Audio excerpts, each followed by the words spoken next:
Hi friends, எல்லாருக்கும் வணக்கம். Welcome to Keethu cooks. என்னுடைய சப்ஸ்கிரைபர்கள் அனைவருக்கும் ரொம்ப ரொம்ப நன்றிங்க.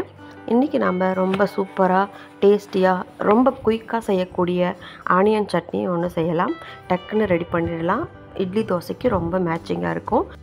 டேஸ்ட் பார்த்திங்கன்னா காம்ப்ரமைஸ்டே இல்லாமல் நம்ம குயிக்காக செஞ்சிடலாம். ரொம்ப ரொம்ப ஈஸியும் கூட.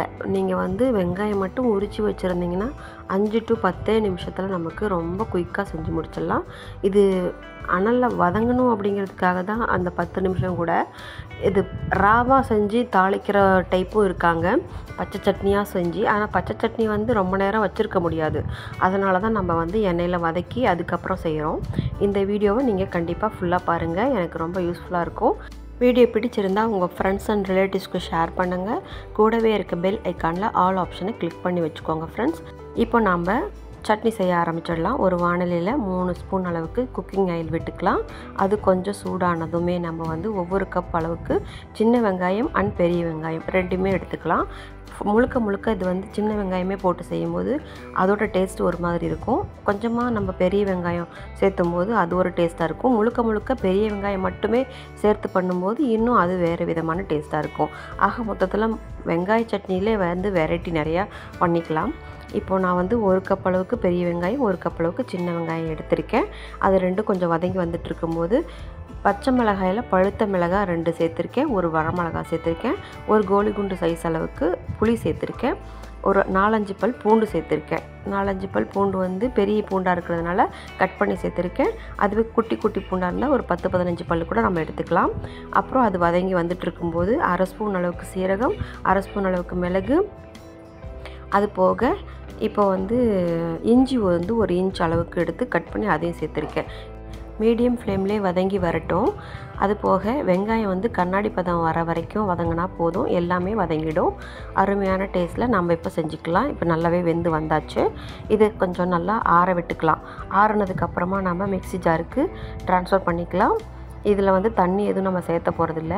இப்போ மிக்ஸி ஜாருக்கு எல்லாமே சேர்த்த பிறகு இந்த டேஸ்ட்டுக்கு தகுந்த உப்பு மட்டும் ஆட் பண்ண போகிறோம். உப்பு மட்டும் கொஞ்சம் ஒரு தேவைக்கு ஒரு 1/2 டீஸ்பூனுக்கும் கொஞ்சம் கம்மியாகவே ஆட் பண்ணிக்கலாம். அது போட்டு நம்ம நல்லா ஃபைன் பேஸ்ட்டாக மிக்ஸி ஜாரில் அரைச்சி கொண்டு வந்துடலாங்க. வெங்காய சட்னி பார்த்திங்கன்னா இட்லி தோசைக்கு அவ்வளோ ரொம்ப சூப்பராக இருக்கும். சுட இட்லியோ சுட தோசையோ சுட்டு இந்த வெங்காய சட்னி வச்சு சாப்பிடும்போது பார்த்திங்கன்னா அவ்வளோ டேஸ்ட்டு. வேறு எதுவுமே நமக்கு தேவைப்படாது. சாம்பாரோ மற்ற எதுவுமே தேவையே படாது. சட்னியிலே நம்ம 4-5 சாப்பிட்ருவோம். அந்தளவுக்கு டேஸ்டியாக இருக்கும். இப்போ அரைச்சி கொண்டு வந்தாச்சு. இதை பற்றி தாளிதம் செஞ்சுக்கலாம்.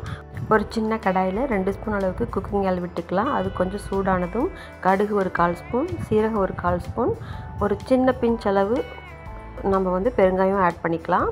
இப்போ அது கொஞ்சம் நல்லா வதங்கி வெடிக்க ஆரம்பித்த சமயத்தில் ஸ்டவ் ஆஃப் பண்ணிவிட்டு நம்ம ஒரு இனுக்கு கருவேப்பிலை ஆட் பண்ணிக்கலாம். அவ்வளோதாங்க, நம்மளோட தாளிதமும் முடிஞ்சிச்சு. இதை நம்ம சட்னியில் சேர்த்துக்கலாம்.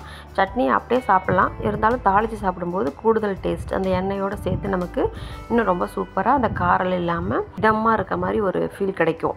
அந்த மாதிரி எப்பயுமே எந்த பொருளுமே தாளித்து சாப்பிடும்போது அது ஒரு டேஸ்ட்டாக கிடைக்கும். அப்படியே அரைச்சதுமே சாப்பிட்டா அது ஒரு டேஸ்ட்டு தான். வீட்டில் நீங்கள் ட்ரை பண்ணி பார்த்துட்டு எனக்கு உங்களோட கருத்துக்களை சொல்லுங்கள். எப்போதுமே நம்ம சமையலுக்கு வெங்காயம் சேர்த்து சமைக்கிற எந்த ஃபுட்டாக இருந்தாலுமே அது ஒரு தனி டேஸ்ட் கிடைக்கும். இல்லை, வெங்காயத்தில் ஏகப்பட்ட நன்மைகள், ஆரோக்கியத்துக்கு தகுந்த அவ்வளோ விஷயம் இருக்குங்க. அதில் பார்த்திங்கன்னா நார் சத்து, இரும்பு சத்து, பொட்டாசியம், கால்சியம், ஃபோலிக் ஆசிடு, அப்புறம் மெக்னீஷியம், பாஸ்பரஸ், சல்ஃபர் அப்படின்னு நிறைய இருக்குங்க. இதில் நம்ம உடம்புக்கு தேவையான ரொம்ப ரொம்ப யூஸ்ஃபுல்லான ஒரு விஷயம். இதெல்லாமே வெங்காயத்தில் இருக்கிறதுனால தான் மருந்துகளில் கூட அதிகமாக வெங்காயத்தை யூஸ் பண்ணிக்கிறாங்க. இது நமக்கு மருந்தாக பயன்படும். நம்ம வீட்டில் இருக்கக்கூடிய அஞ்சரை பெட்டியில் வெங்காயம் கண்டிப்பாக இருக்க வேண்டிய ஒரு பொருளுங்க. நிறையா போட்டு நம்ம சமைக்கலைனா கூட 2-3 போட்டு நம்ம சமைச்சு சாப்பிடணும். அந்த காலத்தில் பெரியவங்கள்லாம் பார்த்திங்கன்னா வெங்காயம் பச்சையாகவே உரித்து எந்த சாப்பாடாக இருந்தாலும் அது கூட 2வது சாப்பிடுவாங்க. வெங்காயம் சிறந்த நோய் எதிர்ப்பு சக்தியாக பயன்படுதுங்க. இந்த வீடியோ உங்களுக்கு பிடிச்சிருக்குன்னு நினைக்கிறேன். கண்டிப்பாக லைக் பண்ணுங்கள், சப்ஸ்கிரைப் பண்ணிக்கோங்க. கூட இருக்க பெல் ஐக்கானில் ஆல் ஆப்ஷனை கிளிக் பண்ணி வச்சுக்கோங்க ஃப்ரெண்ட்ஸ். என்னோடய வீடியோ ஒவ்வொரு நோட்டிஃபிகேஷன்லேயும் உங்களை சேரும். நான் உங்களை அடுத்த வீடியோவில் மீட் பண்ணுறேன். தேங்க்ஸ் ஃபார் வாட்சிங் this video friends. Thank you, bye and take care friends.